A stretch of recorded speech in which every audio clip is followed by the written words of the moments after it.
La grâce de Jésus notre Seigneur, l'amour de Dieu le Père et la communion de l'Esprit Saint soient avec vous tous. Cette formule a une différence près avec les derniers mots. Cette formule qui introduit chacune de nos célébrations eucharistiques dominicales et même quotidiennes, cette formule, nous l'avons dans la seconde lecture de ce dimanche 7 juin, puisqu'aussi bien nous fêtons la Sainte Trinité. Et saint Paul nous fait comprendre que la compréhension de la présence de l'Esprit Saint dans nos vies qualifie notre existence chrétienne.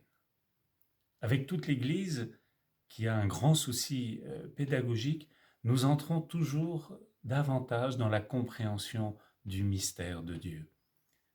Et il faut toujours se souvenir de cette si belle formule de François Varillon.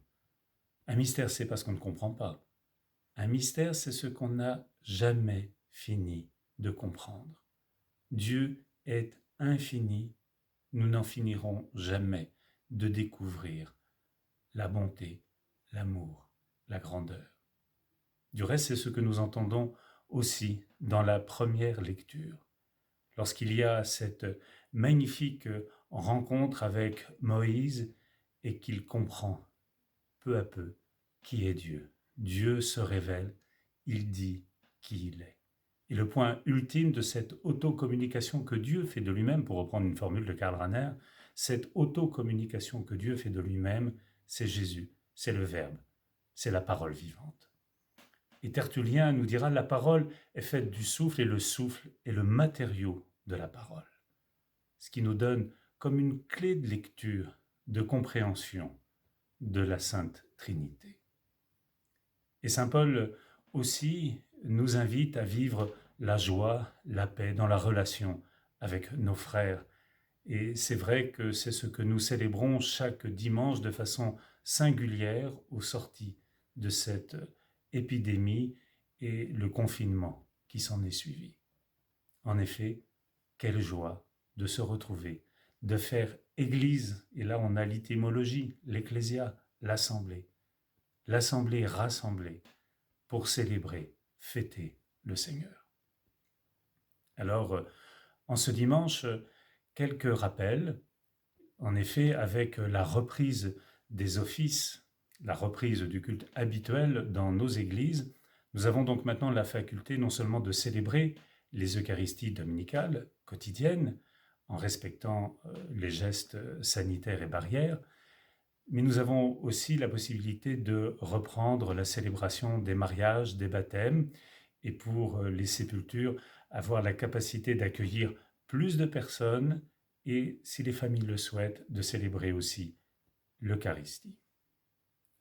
En ce dimanche, nous pensons également à toutes celles qui ont donné la vie. Nous pensons au moment, nous prions pour elles. Et nous avons aussi une pensée pour celles qui n'ont pas pu avoir d'enfants ou à qui il manque un enfant aujourd'hui. Alors nous restons très unis dans la prière. Merci à tous ceux et celles qui permettent l'accueil dans nos églises en ce temps particulier et faire en sorte que chacun trouve sa place et la joie de célébrer l'Eucharistie dominicale. Alors oui, nous restons unis dans la prière. Soyez assurés de notre disponibilité. N'hésitez pas à nous demander soit une visite, soit une rencontre au presbytère. Nous serons toujours là pour vous accueillir, y compris bien entendu pour célébrer le sacrement de réconciliation en dehors des horaires habituels. De même, nous nous déplaçons pour aller visiter nos amis qui sont dans les EHPAD.